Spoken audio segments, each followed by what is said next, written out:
All right, everyone, welcome back to an episode of Forward Marginal Guidance, which is the mashup that we call it when Jack and I do a podcast together. And we've got a friend of Blockworks and multiple longtime guests on both of our shows, Jim Bianco. Jim, welcome to the show. Thank you. I thought it was supposed to be marginal forward guidance I was on, but apparently I'm on the wrong show, right? Yeah, there's been a little bit of a mix-up. I'm so sorry for this. You'll just have to make do with the two of us. Well, maybe it should be marginal guidance because there wasn't the margin should come first because there wasn't a ton of forward guidance on display at the presser, I have to say. Yeah, I agree. I think, this was one of the stranger pressers that I've seen Powell do, not because the market's up or down, but because the message that he portrayed today was so much different than the message he was trying to portray in December and in November. And he's got now a big inconsistency in there. And so I think that the market has glommed onto this inconsistency, that this means they're going to hike two more times. They're done. They're going to cut rates. It's back to 21. Let's log off this podcast and get back on Reddit and let's go all YOLO into meme stocks and buy monkey JPEGs. Here we go. We're going to just rerun 21 all over again. That's kind of where the market is right now. I suspect Powell is probably now back there looking at his iPhone and saying, all right, get me on some speaker panel next week. I got to go walk this back. And so we'll have to see if that's indeed where he goes with this. So I know Jack's got a bunch of specific questions for you. We've got a chart deck that we're going to run through in a couple of minutes. But Jim, can you just give us, sort of that was your kind of high level take, right? So that was a very surprising presser for you. What were some of the things Powell said specifically that stuck out with you? He was given the opportunity to push back on easing financial conditions, and he largely didn't. He thinks that, or at least he was trying to emphasize, we're going to go to 5 and 5 1/4. Well, the market's got you priced in at 475 to 5, but you want to go to 5 to 5 1/4. If you think that, you being Jay Powell, think that that's going to rein in financial conditions, that's not going to rein in financial conditions, because what the market heard was, two more, one rate hike, maybe two more rate hikes, and you're done. One or two doesn't matter. You're done. And then when you're done for good, Jay. We then start the parlor game of when the first cut comes. And he didn't, I don't think, kind of got that, in that he like focused on that. Excuse me, let me say it this way. He focused on that. We're going to go 1-2 more times and we're done. And he didn't focus on this idea that easing financial conditions is a bedrock to reining in or creating inflation. That if we let the stock market run the 4,500 or 4,800, the old high, we let interest rates fall a lot, that we're going to create more inflation. That has been the message for over a year from the Fed. And when given opportunities to reiterate that message, I don't want the market to go up. In other words, this was kind of the opposite of what we got at Jackson Hole. In August, he was an 8-minute speech. He was very clear that I'm going to stick it to the markets. I'm going to stick it hard to the markets. And they really responded by falling 10% in 9 days. He had the opportunity to do that again and kind of was expected to do some of that. He did none of it. And that's why I think you're seeing such a positive reaction on the market. Now, that's fine if that's what he wants.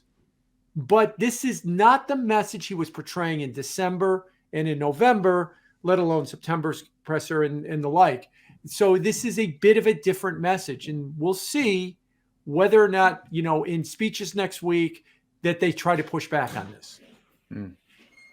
So I'm just looking, to support some of what you're saying here. So Bitcoin is trading at about $23,500. It's up about 2%. The Nasdaq is basically looks pretty similar.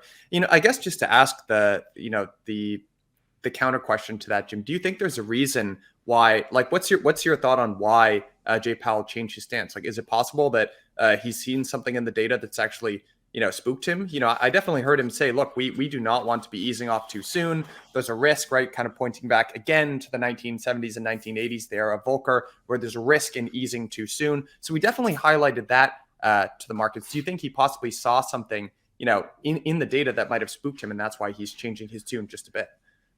Maybe, I don't know if I'd use the word spooked. Maybe it was that he saw something in the data that gave him hope, because he emphasized a couple of times that we can rein in inflation all the way back to 2%. No one has to lose their job, and we don't have to have a recession. Although he has said before that there was supposed to be some pain involved in this. And all of a sudden, what happened to the pain, Jay? Where did the pain go? And that's kind of the hope that I think he saw. And, but he tried to offset that by saying, we're going to go to 5 and we're going to stay at 5. And I don't see a reason to cut rates. And that's not the way the market heard it. The market heard, you're going to go to 5 and you're going to stop. The market, remember, the market's belief largely is that the economy is going to turn south in the next 3 to 6 months. Things are going to get bad. People are going to lose their jobs. GDP is going to go negative. That's the consensus forecast for the first and second quarter, is negative GDP. That there's going to be a 1% rise in the unemployment rate. That's a huge rise in the unemployment rate by the end of the year. So the market's thinking, when Jay says we're going to go to 5 and stop, and then he says, no one's lost their job and the economy seems to be okay, and we might achieve 2% without 2% inflation without pain. What the market's hearing is, you're going to stop. Then you're going to see that all the data is going to go bad, and then you're going to be forced to cut rates. And then we could just dust off the 2021 playbook, and we could rerun that all over again. Maybe we could get GameStop back to 500 while we're at it too. And Jim, that's definitely what the bond market is saying, with 7 or 8 rate cuts being priced out to the end of 2024. But do you think the stock market is also pricing in as severe of a slowdown in the economy as you say? Given that earnings forecasts are where they are and the stock market is on a roar. No, not really, because if you look at the valuations in the stock market, they're about, let's look at Wall Street's favorite metrics, like the forward PE ratio. That's what does Wall Street think the 12-month earnings rate is going to be divided by the price. And keeping in mind that they're always wrong on the 12-month earnings rate anyway, but that's how they do it. It's about average valuation is what it is. It's not cheap. It's not expensive. But if you're going to buy average valuation ahead of a forecast of a recession, you're paying too much for the stock market. So I think what the stock market has got in its mind is it's going to be kind of a soft landing or a fake slowdown. It's going to slow down enough to get the Fed to back off on rates and to pivot, but then we'll reaccelerate in the second half of the year. So they've got this, soft landing kind of idea. The bond market, you're right. The bond market has either got a combination of we're going back to 2% on the inflation rate, or there's going to be a more severe slowdown. So they're a little bit at odds with each other. And I want to say a little bit because there's been in the past where they've been way at odds with each other. So they're really kind of in the same direction, just mattering about degree right now. Yeah, well, I would say it's definitely a good day for Mike, because Mike's been talking about all this. Mike's nickname around the office is actually Soft Landing. We all call him Soft Landing because he's a believer in the soft landing. Inflation will fall, economy will stay strong, and so it's a very good day for Mike. Me, I'm having he gets the Blockworks Lambo then. Okay, he wins the Blockworks Lambo. Exactly. Me, I have to say, neon green. Is it neon green or purple? I've been slowly embezzling to get myself a little something nice. Yes. Oh, I wouldn't even embezzle. I just put it right on the accounting line. Blockworks Lambo, just right there. Got to look right good, right? Right under salaries. Yeah. It's a sales expense. Purple's on brand. Exactly. Sales expense. Close deals somehow. I have to say, though, Jim, this meeting that just occurred probably took me by surprise more than any meeting last year. I was expecting more of the same. I was expecting Powell to say we were going to hike higher, we were going to hike longer. There is no ceiling, basically, until we say it's over. There's going and no rates cuts until the end of the year, until well after the end of the year. I think my error was that he would pay more attention to financial conditions than to the slowdown in inflation. Since October, it's not your error; it's a lot of people's error, and that's why you've got a 1.8% rally in the S&P going right now as we're talking. So a lot of people were thinking he was going to push back on financial conditions, and he largely didn't. Right. So in the minutes of the December Fed meeting, the officials said that the easing of financial conditions was unwarranted. They used that word. And Right. the financial conditions, yeah, it measures the stock market, credit spreads, the dollar, in addition to the level of risk-free interest rates, which the Federal Reserve controls. So because the dollar's been going And they're down, much the stock easier market's been now. going up. Yeah, credit And they're spreads have much been easier narrowing. now. Yeah, so they're much easier now. So I thought that Powell would come out swinging. He did not, and he even said that financial conditions did not change since the December FOMC meeting. Which, in my opinion, and as a professional, Jim, I'm curious in your opinion, that I think they have. If you look at the stock market's gone up, credit spreads have Oh, narrowed. of course they have. Yeah, Of course they have. The stock market's gone up. Bond yields have gone down. Of course they've gone up or eased. The markets have gone higher since the December meeting. So yeah, no, it wasn't just your error. It was everybody's error. That was the big elephant in the room, was that we were going to see him do like he did at Jackson Hole, but he didn't. He didn't, and that was the surprise. And that's why you're seeing the markets go the way they are. And by the way, let me back up a second and talk a little bit about the composition of this rally. If you break down the S&P and you look at some of the sectors and some of the stocks, this is 2021 all over again. Half the gain, the stock market's up about 7.5% this year, and it's only February 1st. Half the gain is 8 stocks. It's the FANG stocks plus NVIDIA, Tesla, and Microsoft. I mean, that's 2021 stuff all over again. That you're seeing the crypto space start to move, and the shittier the coin, the better it's doing. Like look at how much Solana is up relative to how much. Yes, and I am saying the shittier the coin, the better it's doing relative to Bitcoin or Ethereum. So this is 2021 all over again. So you've got all the races. Look how much ARK is up. ARK, I think, had either its second or first best month ever in January. Tesla was up 40%.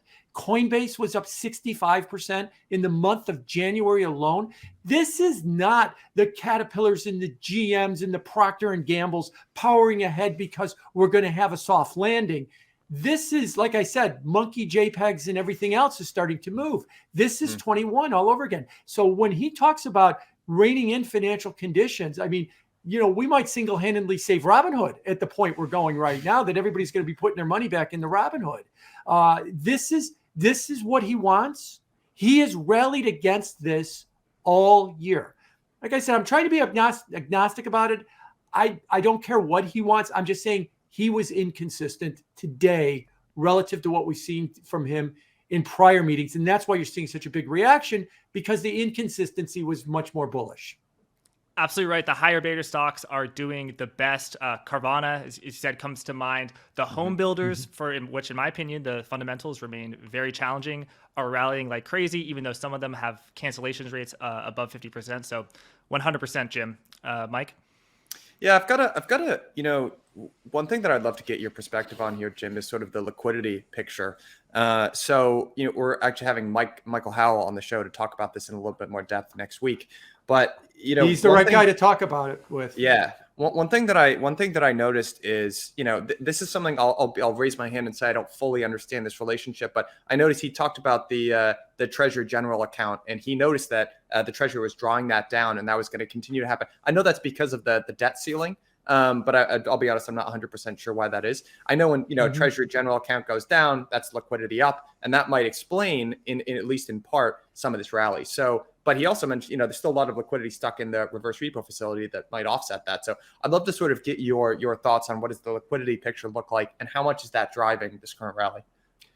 Well, let me just explain real quick what the Treasury General account is. The Treasury's checking account. It's what they use to pay their bills, but it's not like your checking account or my checking account. It's got $400 billion in it. Maybe I don't know. Mike's over there embezzling. Maybe his. I mean, that purple Lambo, yeah. Yeah, exactly. He might have $400 billion in his checking account for all we know at this point. But so that money is considered to be not in the financial system, but it exists. So as they draw it down and they pay bills with it, they put it back into the financial system, and that becomes a source of liquidity. The reverse repo facility is kind of the same thing. It is, except it's a little more nuanced. It's not part of the banking system. Almost all reverse repo is held by money market funds. It's not held by banks. So if the reverse repo facility starts to go down, presumably that liquidity goes back into the banking system. So that's how this is. You draw these things down and it's more liquidity. That sounds weird, but it's only because they're not part of the banking system. And as you bring that money, as you draw it down, you're bringing it back in. So with that said, the liquidity situation in the markets has been poor.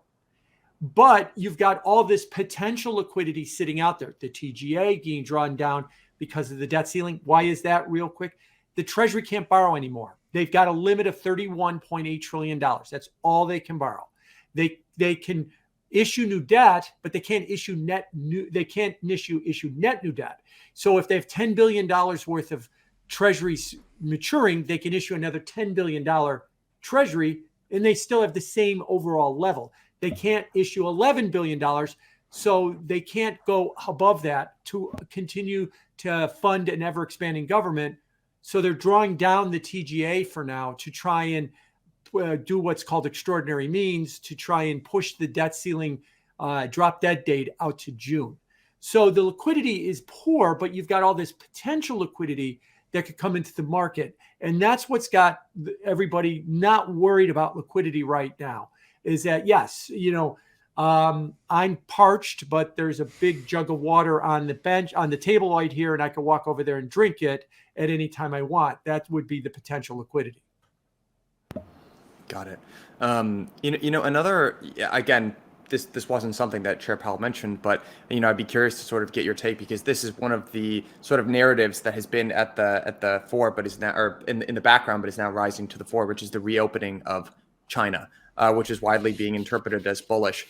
When I think about that, though, inflation, at least in my mind, right, it's a mismatch of supply and demand, right? And we struggle with that quite a bit. So when I think about the China reopening, I actually wonder if, I see it as being a massive deflationary force, right? Because it's bringing an enormous amount of supply online.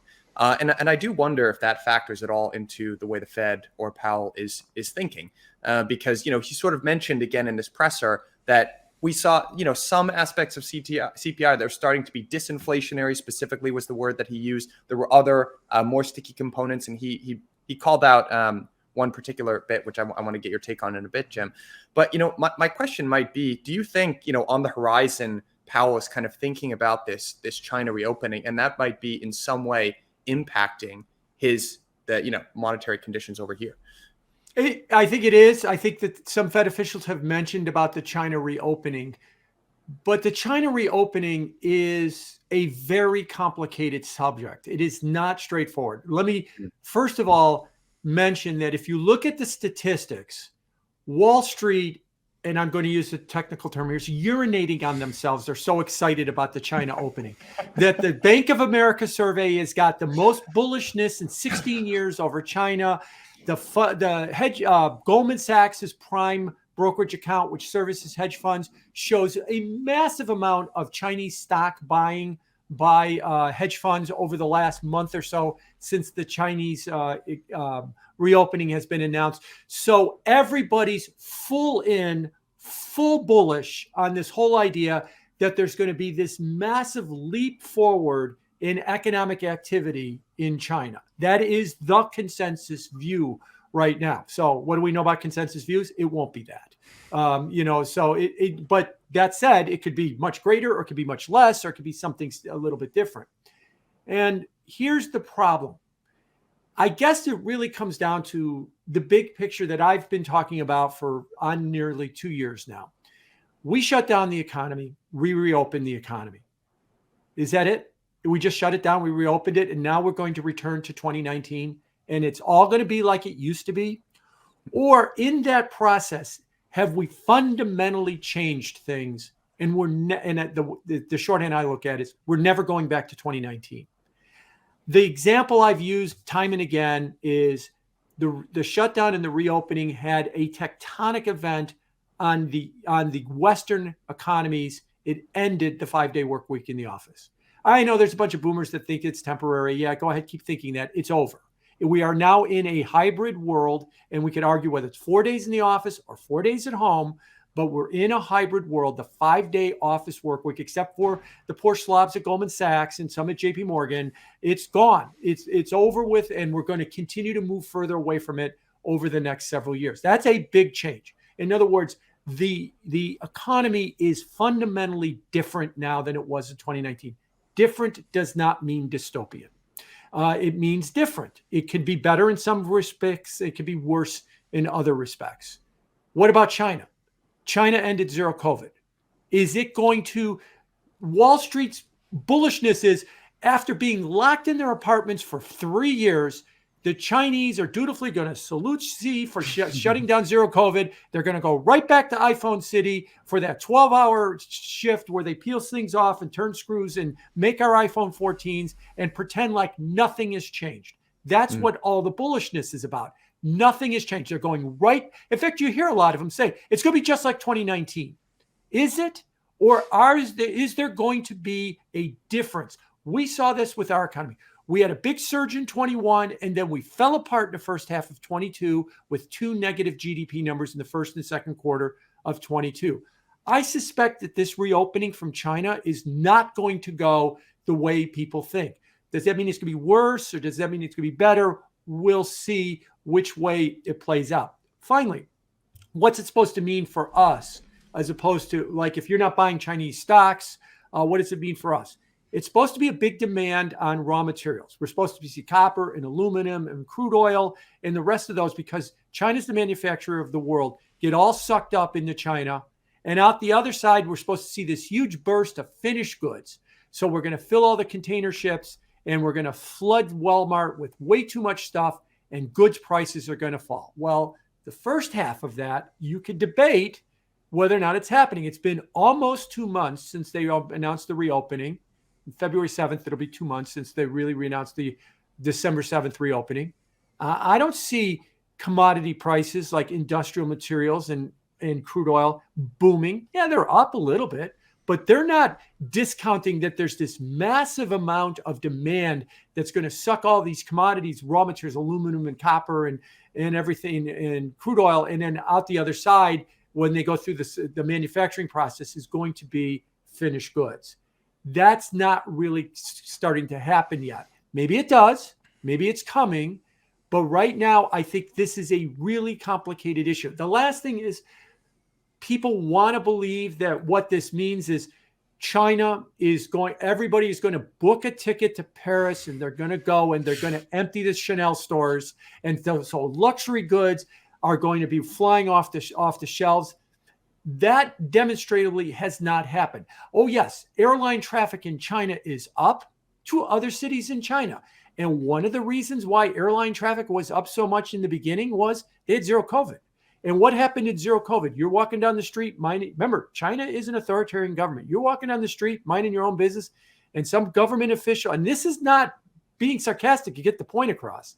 Some government official in a hazmat suit walks up to Mike, shoves a giant Q-tip in his nose. It tests positive for COVID. You are immediately taken to a quarantine center. But I'm from a city 700 miles away. You're stuck in the quarantine center. So when zero COVID ended, the first thing you did was you booked a flight to go home. And that's why you saw this gigantic surge of airline traffic come out of China right away. It is not a bunch of rich people thinking that they have to empty their bank account in luxury stores in Paris, which is what all the hedge fund managers want to believe it is, as a sign that we're going to have booming growth out of China.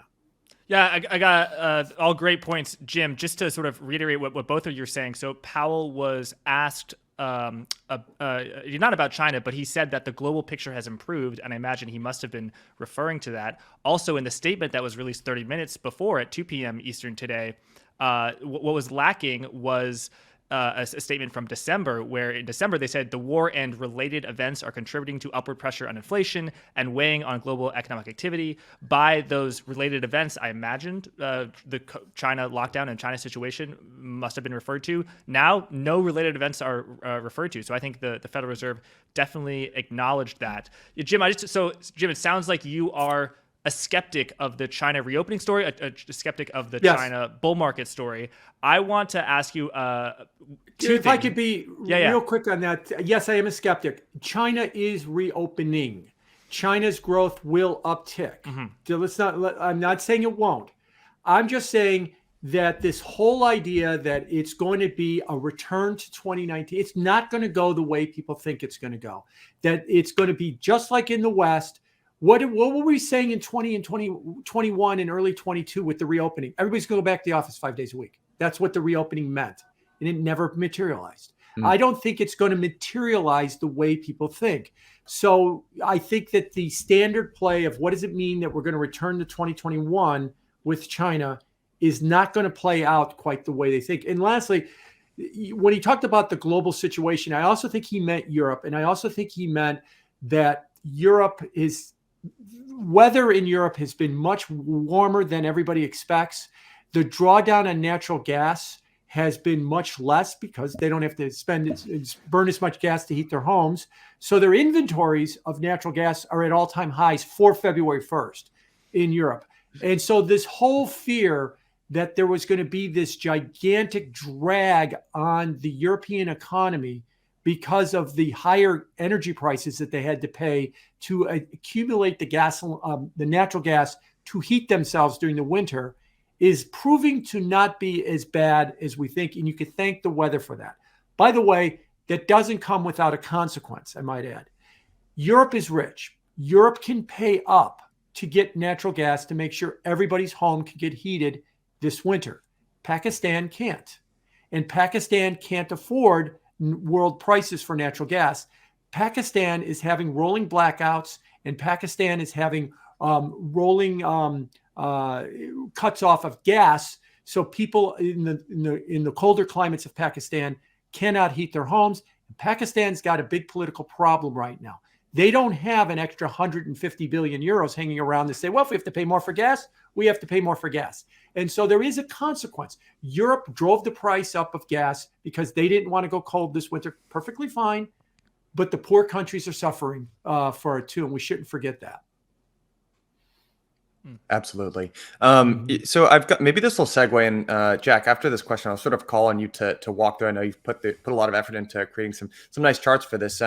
But yeah. I'm with you there, Jim, on, I think it might be good at this point too. I know CPI came out a little while ago, but to your point about China, really the impact that's going to have is on sort of goods inflation. And goods inflation, we know from last CPI, that's already turned, right? And several times Powell called attention to this one very specific thing that he's looking at, which is core X shelter, right? So really, when you separate all that out, what he's looking at is wages, right? And again, there was even a question from one of the reporters, I believe it was, might have been the reporter Jack Colby that you just had on Forward Guidance.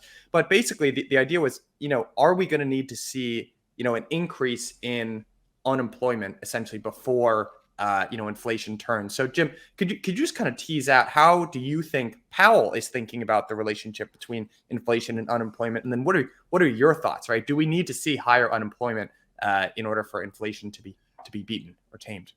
Yeah. So first of all, they've invented a new statistic over at the Fed called core less housing services, not shelter. So you got to get the phrasing right so you can be the sorry cool. About that. Otherwise, you're not a cool kid if you don't get it right.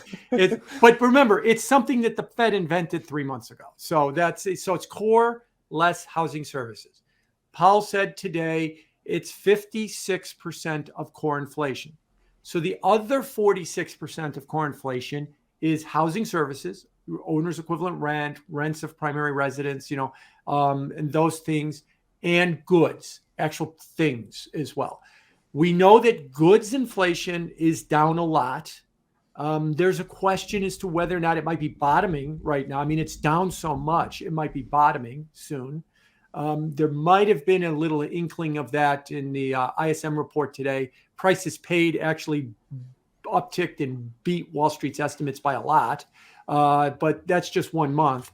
But maybe that's bottoming. And we know that housing and OER and stuff, that's going to roll over. But that's only half. And that was what he was talking about. In that 46%, we've got definite signs of disinflation. The other 56%, services less housing services, he is saying that what drives that is wage inflation. And the way I like to put it is if you look at average hourly earnings over the last year, they're up by 4.6%. So if everybody's getting a 4.6% raise, which is what that is suggesting, then everybody can afford 4.6% inflation, because you're going to get the same amount of goods in a year, but pay 4.5% more for it. But you got a 4.5% raise to pay for it. So his argument is, and I don't think his argument is wrong, if you want 2% inflation, you can't give everybody a 4% raise and continue to see prices go up. All prices, including services, which is more than half the number, go up too. And so we need to see wage inflation come down. Well, how do we get wage inflation down? We need either more supply of workers, and that's all kind of workers. That's not just migrant workers coming in, because not every job is appropriate for a migrant worker. It means to get people that have retired early to come back into the workforce, and to get everybody else back in the workforce, you need more workers. By the way, one of the things Paul has mentioned is that we have excess retirement. There's another fun Fed word for you. 3 million people are retired more than the demographers thought would be retired at this point 3 years ago. Why do we have 3 million more people retired? Paul gave us an answer. This was at a presser a couple of pressers ago, and a few speeches he gave a few months ago. The biggest reason is it's older people with comorbidities worried about their health. Okay, fine. That's a legitimate thing. If you're worried about your health, you don't want to be in a job where you have a public-facing job where you have people breathing on you all day long. I get that. But he said the second biggest reason was people have made so much money with their stock and housing prices going up that they could retire now. So a wealth effect. So they all did buy monkey JPEGs and then they quit, is basically what he said. Hopefully they sold their monkey JPEGs in time. Otherwise they round tripped and they're going to have to come back into the workforce.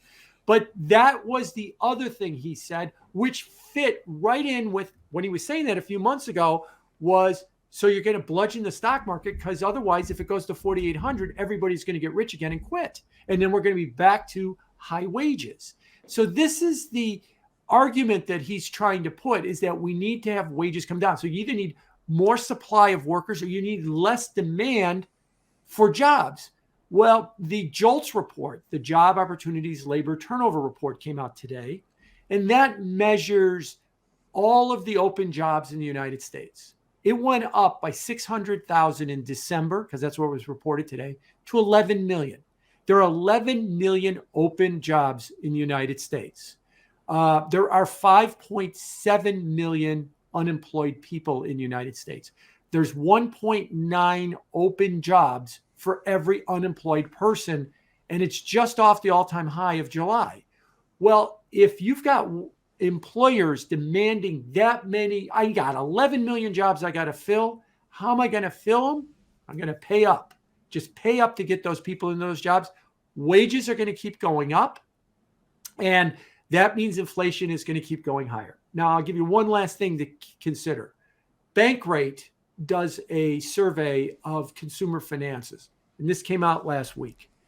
In their survey, 57% of the American public said they can't come up with $1,000 in an emergency. So they live paycheck to paycheck. What can we also say about those 57%? They probably don't own a stock portfolio. They probably rent. They certainly don't own a neon Lambo. We know that for sure too.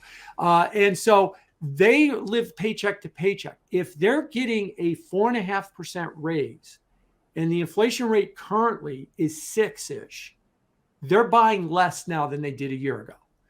They don't have anything like a stock portfolio or their home price to offset any of this. Paul is correct. These are the people that we need to address. This is why we have to get inflation down, because otherwise they keep losing. And so this whole notion that, well, they'll just call it 3 or 4% is the new target, call it a day and let the stock market take off, not going to help those people, because unless they're going to permanently get 5% raises or 4% raises every year forever, they're going to continue to fall further and further behind. So I agree with him. that inflation is the issue that needs to be addressed with. And whether or not it is being addressed properly is something we could debate. But Powell has decided that one of the things he needed, or at least he did before today, was one of the things he needed to rein in inflation was a reverse wealth effect or tightening financial conditions. You and me and everybody else, we feel a little less wealthy, not willing to spend as much money. That brings down prices so that those 57%, they don't see everything run away from them because their paycheck is not keeping up with inflation. Hello, everyone. Thank you all for listening to On the Margin. Just wanted to give you guys a heads up about a conference that we have coming up in the new year called Permissionless. I'm sure most of you have been there last year. It is the cultural event of the year. We had over 5,500 people down in Palm Beach.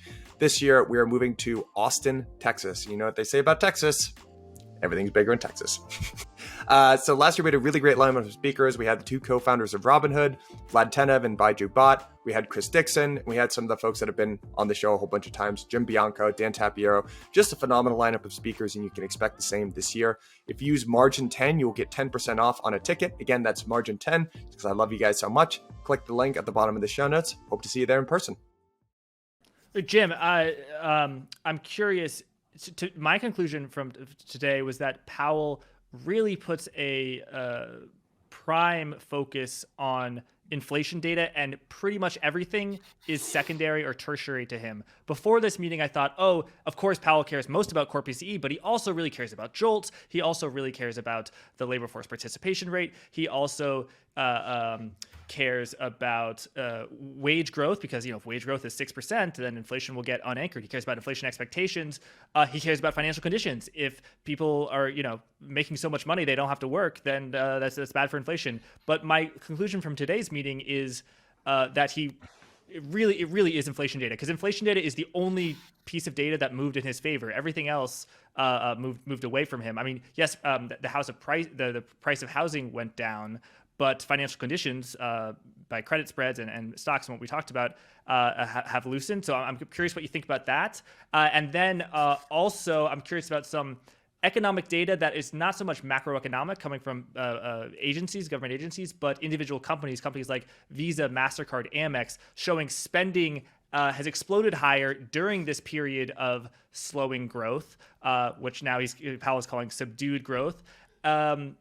So yeah, I mean, the state of the consumer seems strong, and also housing is so weak, in my opinion. Just looking through some of these home building companies, they're selling houses for 11% less the price than they were 6 months ago.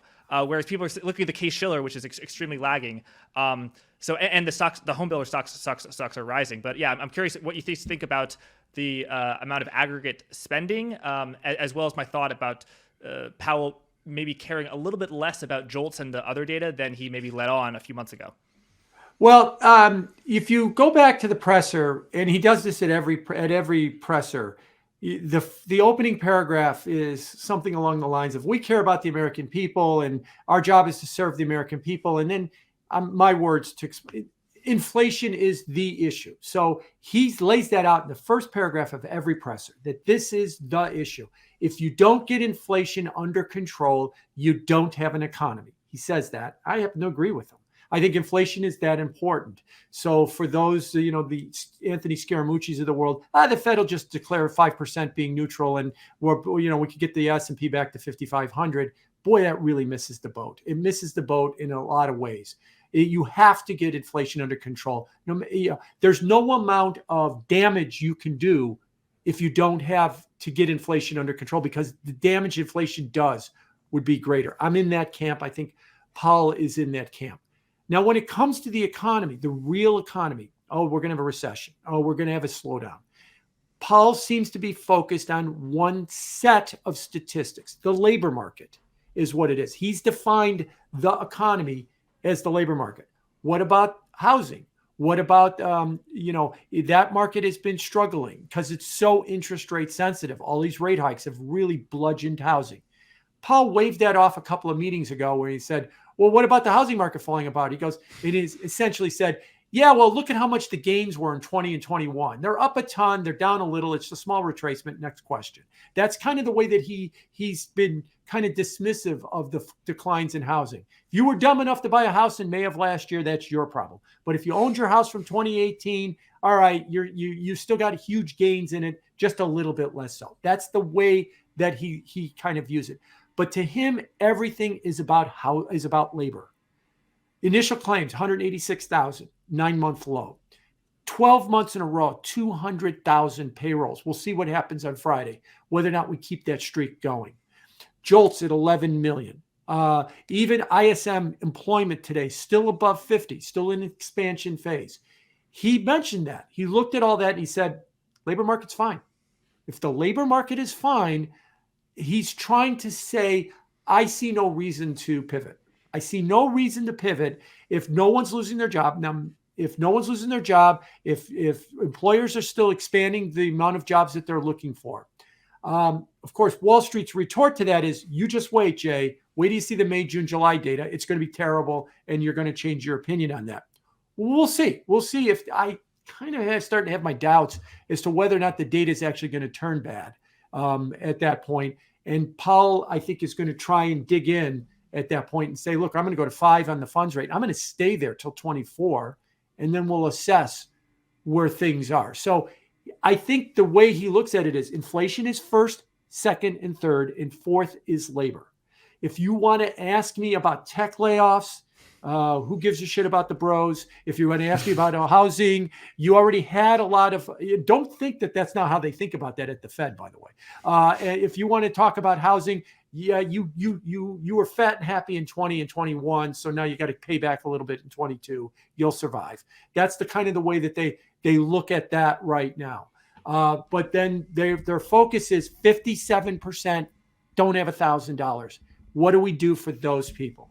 And if I have to make Scaramucci's life miserable, I'll make Scaramucci's life miserable along the way. And that's kind of the viewpoint I think that they have over at the Fed right now. Jim, I want to ask you, if I can, about the immense disconnect where the Federal Reserve is saying interest rates will be over the next 12 months and where Wall Street is pricing them, looking at the forward rates curve. So if we could actually put up that chart that we have in this I'm looking at it right now. Yep. Yeah. So most of the charts in this deck are for you and your team at Bianco Research. This chart is actually from Jerome Blockland on Twitter, and it just shows that immense disconnect here. I'll put it on screen. So in red we have the Fed's dot plot from December of last year, and in green which shows the interest rates being above 5% out until 2024, and in green we have what the market thinks, which shows a series of escalating rate cuts, as many as 7 or 8 going out until 2024, although that's not, I don't think, on the screen. And Powell was asked about that disconnect, and he said, I'm not too worried about it. So are you worried about that, Jim? And how do you think that disconnect will resolve? Well, he's not worried about it because his focus is the 57% that own stocks. And so I understand that. I think that for the degen community, this is a problem, that there's this disconnect right now. I might add that in history, it's not surprising that you get a disconnect like this, that the market thinks one way and the Fed communicates another way. That's not unusual. Historically speaking, the Fed usually comes to the market historically, except for 2022, when you were just bludgeoned to death waiting for the Fed to come, the Fed to pause, the Fed to pivot, the Fed to step down, the Fed's going to stop, the Fed's going to change its mind. And you suffered through, between stocks and bonds, the worst year in like 200 years is what you wound up having happen. And if you were in crypto, you're actually, above average intelligence in crypto if you're still solvent today at this point. It's been so bad in crypto, at least in 2022 was. So this is not unusual that you have this divergence. The question is, why do we have this divergence? I think it's largely because the market expects by mid-year the data to be bad. That the GDP, I think you've got that chart in here. It's one of my charts. Mm-hmm. The GDP chart. It's the last one in the book.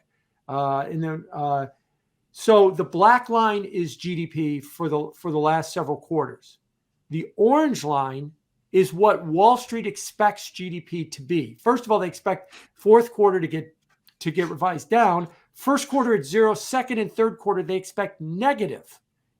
So they expect by mid-year negative GDP and everybody hyperventilating that we're in recession. Go up a couple of charts to the unemployment rate chart. It looks exactly the same with a black and orange line, that one. This is Wall Street's, this is the unemployment rate, and this is what Wall Street expects the unemployment rate to be. This is why they think the Fed's going to cut. By mid-year, we're going to have job losses, we have negative GDP, things are going to be bad, the Fed's going to cut. That's why we've got that divergence. Now, if that doesn't happen, and I might add, again, these are consensus forecasts, and consensus forecasts are always wrong, but we don't know how they're going to be wrong. They could be wrong in that it could be much worse. They could be wrong in that there won't be any rise in inflation or in unemployment at this point. And so we'll have to figure that out. But this is why I think we have this divergence. They expect, they being the consensus, mid-year, things are going to look ugly. And therefore, the Fed is going to have to come to the market's viewpoint. The Fed doesn't see it now. They see 9-month lows on claims. They see 11 million in jolts. They see over 50 in ISM employment, which means expansion. They conclude there's nothing wrong with the labor market. Wall Street is saying, wait 3 or 4 months, and it will be bad. And if it is, then the Fed will probably be under enormous pressure to cut rates. But if the consensus forecast is wrong and that this slowdown does not materialize, then we're going to probably see a disappointment in that anybody who's pricing in that there's going to be lower rates later this year, they're going to be disappointed. So Jim, one thing that, I wasn't quite as bearish heading into this FOMC as our friend Jack here, but one thing that I was a little maybe disappointed to see was I do think that, first of all, I think the Fed deserves a little bit of credit for the pace at which they've been hiking this year, for the verbiage that you've gotten from Powell. I think they've turned appropriately hawkish. Where it was going to get tricky for him was when we started to see the unemployment rate move up, right? Because up until now, there's been very little political pressure, right? You've had, to your point, I've heard you say this before, right? All the people that, are screaming at Powell right now are basically people on Wall Street, right? Who are getting their portfolios hammered. But no one on Main Street yet is screaming because they haven't been losing their jobs. So this was the leeway that he had, right? To really continue to hike. And it does feel a little bit odd that he's turning bullish at this point, especially now that, we haven't talked about this, but Lael Brainerd, right, who was the one who I think initially started to say, hey, maybe we should be easing off sooner. She's now out of the Fed as well. So it seems like all these obstacles were sort of cleared out of his way. So it is curious to me, just to reiterate your point made at the top here, that he decided to go. So this came off. Is that official? I know there are rumors that Brainerd is leaving. Jim, is that official? It's not official. She's a leading candidate to be the National Economic Council chairman. Brian Deese has the job right now. You may remember in the Trump administration, Larry Kudlow had that job as well. But I think at this point, it's almost a guarantee that she's going to get the job. She was passed over for Treasury Secretary. She was passed over to be Fed chairman. If they float her name for this and pass her over yet again, that would be very, very bad. So I think she's essentially going to get the job, and she's going to leave the vice chairman of the Fed. The assumption is she's way over on the dovish end. That's correct. The assumption is somebody who's going to replace her might be more centrist or hawkish. We don't know that. They can replace her with somebody just equally as dovish as she is right now. So remains to be seen where they go with it. But I suspect she'll get that NEC job. Jim, so I'm going to take a guess that before this meeting, you thought that they were going to hike on 25 today, obviously, as well as hike in March by 25, because of the statement and the released in the 2 p.m. Statement. We know almost for certain, 95%, 99%, that they're going to hike by 25 again in March. It's actually 83. I looked it up right before we started talking. It's 83% according to the Fed Fund futures that they're going to hike 25 March 22nd. Right. I think it's 95. Yeah. The market still thinks it's 83. I mean, the sentence is the sentence. But my question for you is, what do you think about whether they'll hike another 25 in June? How are you weighing the probabilities of another hike in June before today's meeting, and how are you viewing that odds now? Well, the next meeting is May 3rd. After that, and Oh yes, sorry. I could tell you that when I looked up those odds, I looked up the other odds. Assuming that they hike 25 in March, you're at about 45% chance that they're going to hike again in May to get to 5 5 1/4. So slightly less than 50. But that's the meeting after the meeting. So that's way off in the future when it comes to this. But the market's at about, let's call it even money, that they're going to hike at least one more time. I think they're going to do it. I think they're going to hike one more time in the May meeting to 5 5 1/4. But then by the admission that Powell kind of led to today, that's it. They're done. And that's one of the reasons why the market rallied, right? All right, so you're going to hike in March, 25 basis points, and 50-50 in May, and maybe Jim thinks they're going to do it, but I think they're not going to do it. But what difference does it make? They've already gone 450 basis points at that point. What's another 25? That's kind of the way then you're done. And like I said before, once the Fed is done, the market's perception is there will be no more rate hikes. They're done for good. And then the parlor game starts is when do they start cutting? There won't be a pause at 5 to 5 1/4 and then raise rates in the future. That's what the market is expecting. That doesn't mean that that's what's going to happen. But that's why I think you had such a dovish reaction. All right, so we're arguing about 1 or 2 more rate hikes, and then they're done. I think that they're going to follow through on what they said. They're going to follow through on 5 to 5 1/4. They intend on following through on staying there all year. And we'll see whether or not the consensus is right and that the economic data turns bad. By the way, quick word about the economic data.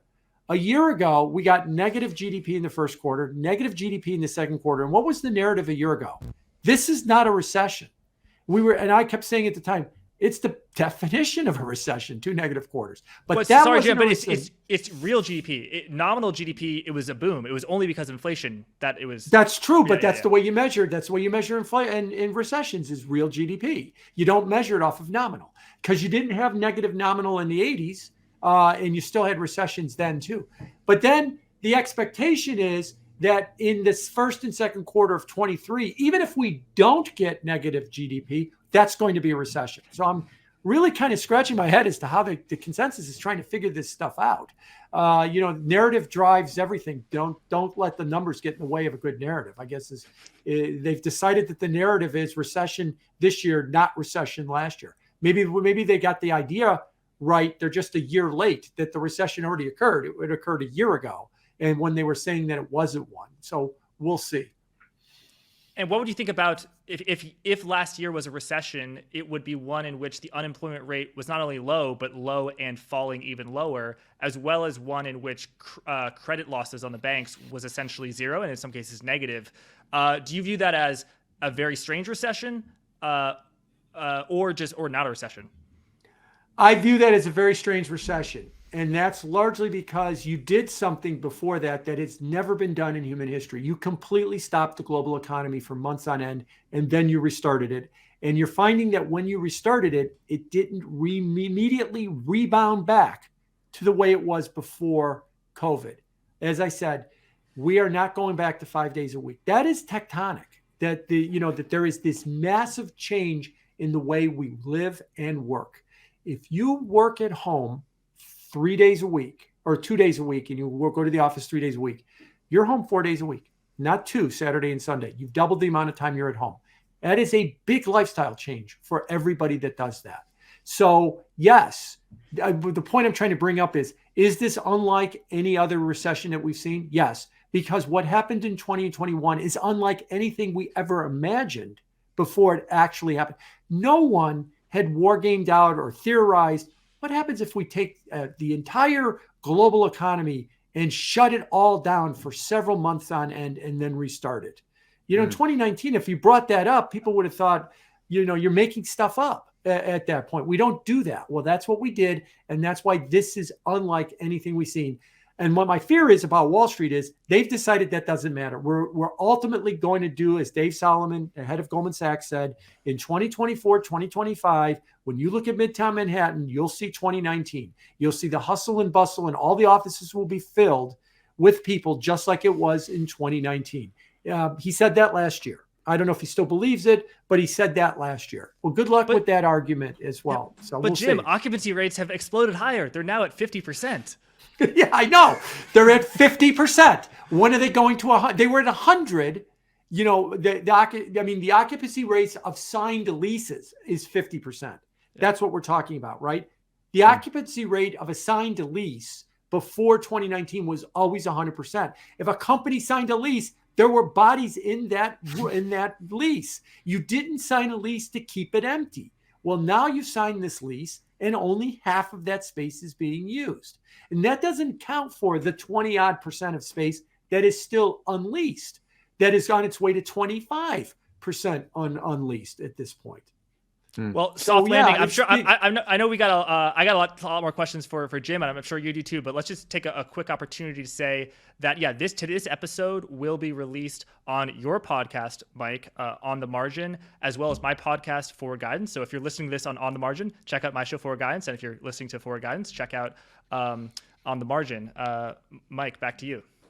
So I've got a question, and yes, absolutely. So I've got a question for you.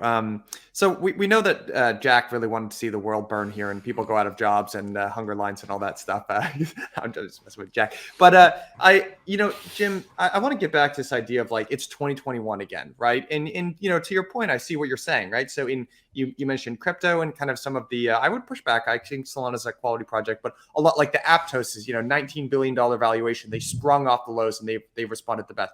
Carvana. Oh, I got a free sweatshirt from them and I really like it. So be careful. Yeah.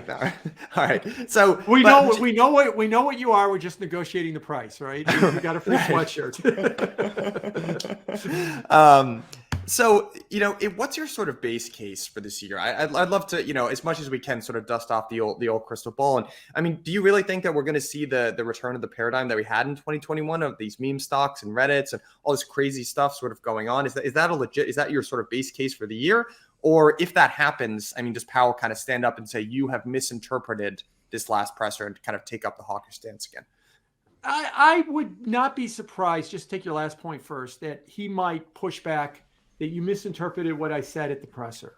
The Fed is in a blackout period, which ends Friday, and he's got all next week to, like I said, get me on some speaker circuit so I could go give a speech and say you misinterpreted what I said.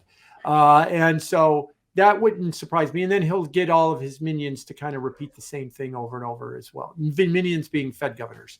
And so that they'll repeat that as well. So I wouldn't be surprised if they did that. But as far as my base case goes, I've been arguing that inflation has peaked.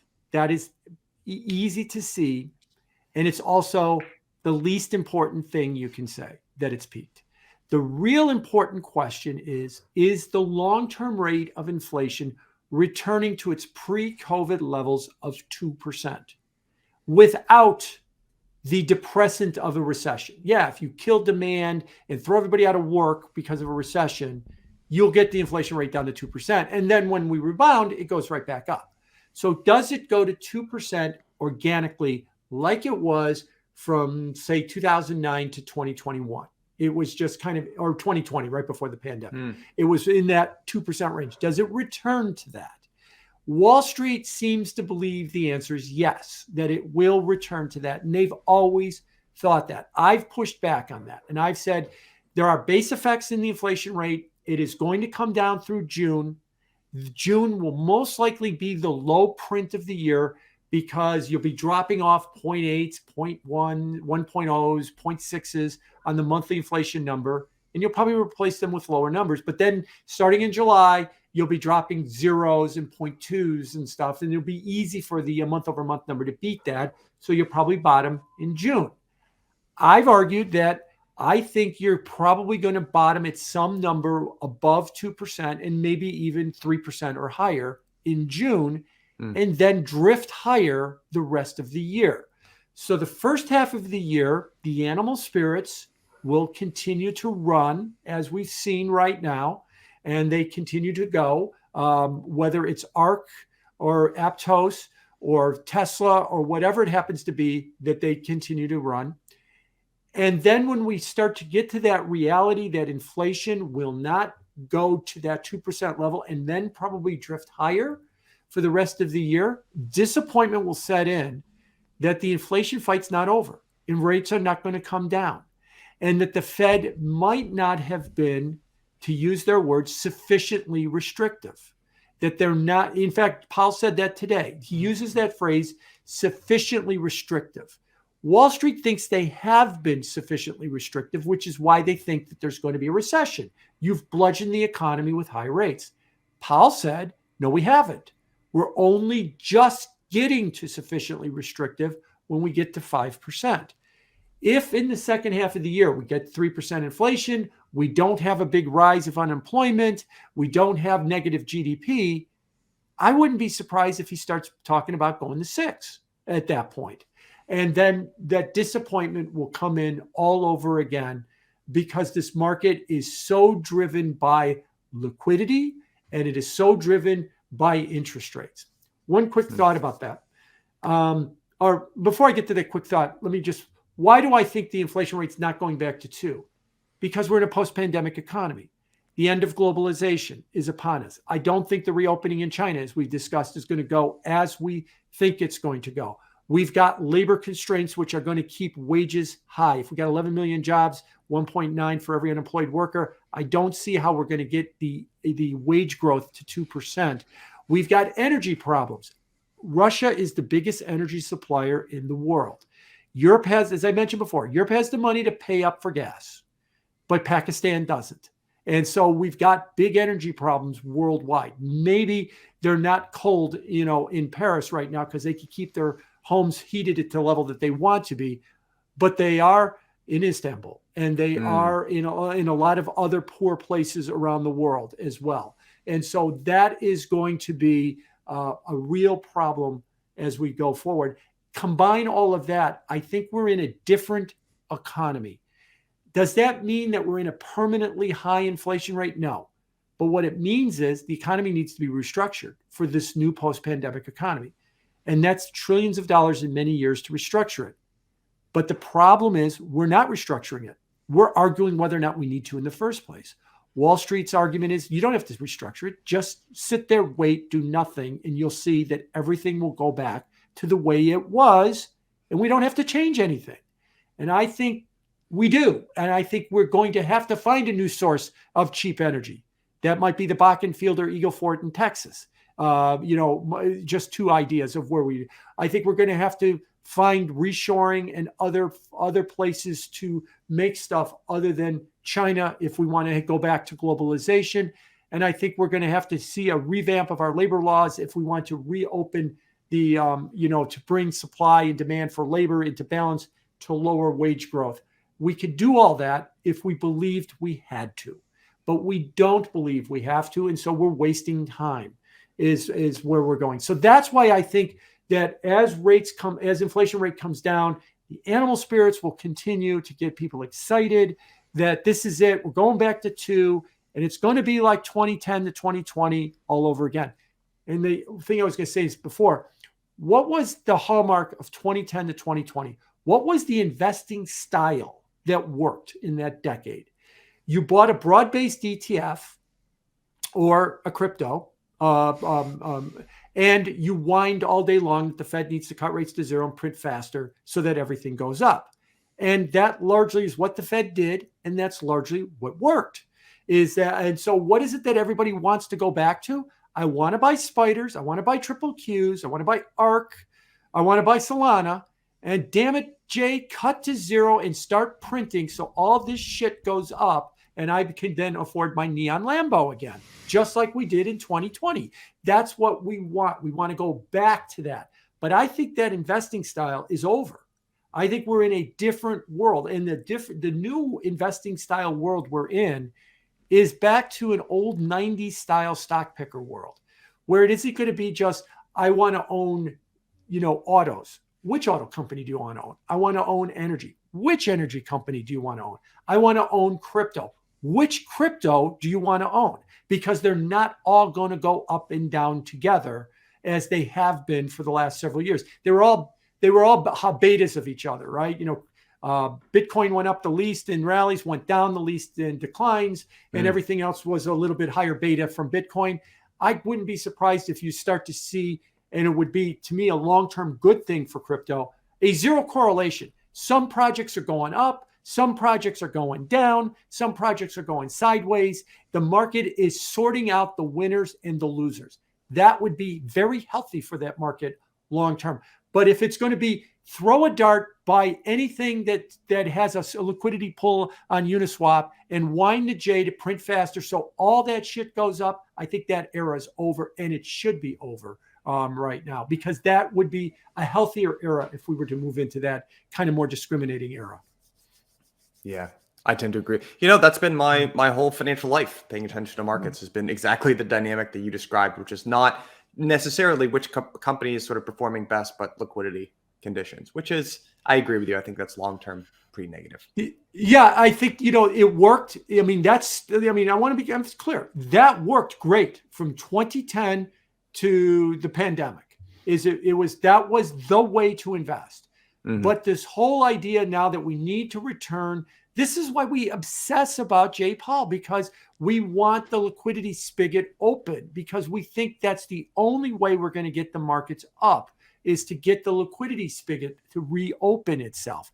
It is not, I'm old enough to remember the 80s when we were picking stocks, and there was, there would be certain energy stocks that were falling apart, and there'd be other energy stocks that were soaring at the same time, because these energy stocks were doing it wrong and these energy stocks were doing it right. And that was the environment that it was for decades going into the 80s and early 90s. Then the advent of computerization and ETFs, and you could buy broad-based baskets for very simple prices. And then the Federal Reserve focusing on financial conditions, as they did following the 2008 crash. And then everything became about liquidity. And I don't think necessarily that is a good thing. It worked for a long time. I just think from this moment forward, it may not work as well as everybody thinks it used to work. Jim, I want to know your thoughts on the inverted yield curve, as well as the effect of the rate hikes, which began less than a year ago on the economy. We are frequently reminded that rate hikes affect the economy with a long and variable lag, which can be anywhere from 12 months to 18 months. Maybe it's shorter now because of some reason that Jay Powell says. But that would suggest that the effect of the rate hikes wouldn't start until a few months, and it would only get worse. Likewise, what do you think about the fact that short-term interest rates are higher than long-term interest rates, which frequently happens before a recession, and it has, I think, just looking from the Fed website since the 1950s, a perfect track record of occurring before a recession. Maybe in the history of interest rates, or the excellent book you recommended, thanks for the recommendation. Maybe that happened some other time, but does that not worry you? And also, the timing of the yield curve inversion happens pretty early. Wouldn't a recession last year and not a recession this year, or maybe even next year, be, quote, too soon of a recession to match up with the yield curve? Yeah. So let's. You're right. Let's back up. The normal yield curve is the lowest interest rate should be money that is lent for one day, overnight money, like the Fed funds rate. And then as you go longer in term to a 2-year, 3-year, 10-year, 30-year, 100-year, that those rates progressively get higher. That's a normally sloped yield curve. When you get into an inverted yield curve, the highest inflation rate, the highest interest rate is short-term interest rates. And then each longer one gets lower and lower and lower. Now, why do we have an inverted yield curve? Because the front end is controlled by the Federal Reserve, and the Federal Reserve has hiked rates again today and is keeping rates up. And so those rates are up. The long end is more market driven, and the long end is sensing that there is going to be a recession. So there is a bid for longer term securities, and I might be clear here, relative to short term securities, so that I want to own longer term US Treasuries if we're going to have a slowing economy and we're going to have depressed inflation because of the slowing economy. That's all bullish for bonds. And then eventually the Fed will come around and start cutting rates, and that's even bullish for bonds. So that's why the yield curve has been inverted. You are correct. It has a 100% track record of leading recessions. But here's the thing. The yield curve that is most commonly looked at when deciding whether or not it's leading a recession is the 10-year yield minus the 3-month yield. That inverted right around Thanksgiving in late November. It leads by an average of about 10 months, which means that if we have a recession on average, that would start in late September, or maybe call it October 1st, if you will, because they usually date recessions to the nearest beginning of the month. So we're still 7 or 8 months away from the start of the recession. It can, as history's shown, be as far as 18 months into the future. That would put it in March or April of next year. So is the yield curve predicting a recession? Sure, it is. But what if the recession doesn't start for another 13 or 14 months? What if the economy stays okay for 10 to 12 more months? Does this market have the patience to continue to wait out a slowdown and a Fed pivot? I don't think it does. I think that that's why they've priced it in June. And if they don't get it in June, they're going to get very disappointed by the point that June comes along. Could this be the one time that the yield curve gets it wrong? Well, the guy who kind of popularized and pioneered all of the yield curve work is now a Duke professor, Cam Harvey. It was his PhD dissertation in the 1980s at the University of Chicago that really popularized the yield curve as a leading indicator of recession. And Cam came out about a month ago and argued that if it was ever no indicator is always perfect. And if there was ever going to be a time where the yield curve fails to predict a recession, now's the time.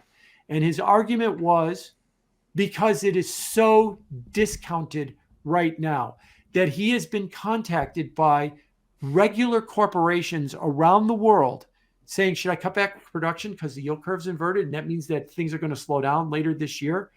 No one ever thought that before the yield. Every other time the yield curve inverted, oh, who gives a shit about the yield curve? It doesn't matter. It doesn't matter if we go into recession. Now everybody wants to change their lifestyle because the yield curve is inverted. And his argument is, so now it's not going to work. There's a certain logic to that. There's a lot of logic to what he is suggesting. So I'm not going to go as far as Cam is right now and say it's not going to work. I wouldn't be surprised if that long and variable lag is a lot longer this time around, because we're not seeing any signs of a slowdown, at least yet. And I would just pose the rhetorical question of, is the pivot crowd ready to wait a year before they get the sign that they want for a pivot? I think they want to see the sign in 60 days, and they're going to start to get very antsy, and they're going to start to get very disappointed if they don't see in 60 to 90 days signs of a weakening economy to get a pivot. But the yield curve, yeah, it could still work. It still might be a 24 story, because remember, it only inverted around Thanksgiving. So it's only been 2 months, and it usually leads by 10 to 18 months or something along those lines. It's been as short as like 6 or 7 months in the past as well too. So yeah, the yield curve, that's how the yield curve works, why the yield curve works, and why it might still be way off in the future in terms of any kind of economic slowdown. And Cam makes a compelling case that maybe this is the one that's wrong. We'll see. Yeah. Wow. I stumped you guys, huh? Yeah. No. I think that's probably a pretty good place to wind down, Jim. You've already been, super generous with your time. And, Jack and I have selfishly plugged ourselves in our own podcast here. But if folks want to find out more about the good work that you do at Bianco Research, what's the best way to follow you or subscribe to your service or whatever? Well, yeah, that's the best way to do it is go to biancoresearch.com, sign up for a full trial, free trial, and then pay me lots of money. So that's kind of the best way. That's kind of the best way to follow my stuff, because we sell stuff. We sell stuff on a subscription basis. We are oriented towards the institutional investor, and if you are interested, we would most likely like to hear from you. If not, I do try to stay active on Twitter, mainly LinkedIn, a little bit less at Jim Bianco or at Bianco Research, kind of delving out my ideas in the real world. I do lots of podcasts and television interviews like this to get my ideas. out there as well. So yes, BiancoResearch.com, at Bianco Research on Twitter, or just search me on LinkedIn at Jim Bianco. And thanks for allowing me to do the plug, and send me lots of money because I need to buy a neon Lambo too. Yeah, definitely. And a purple one. Yes. Jim, thanks so much for coming on. Yeah, people should definitely check out your work. Jim, I have to say, I think if most other people did as many interviews and was as prolific as you would, I think the general public and the general investing public would get tired of them, but not you. And that's a credit to you. Yeah. So thanks, Jim, and Mike. Thank you. Thanks for making this happen. Yeah. Thanks Mike. Jim. Thanks, We'll Jack. do it again soon. Cheers. Thanks very much.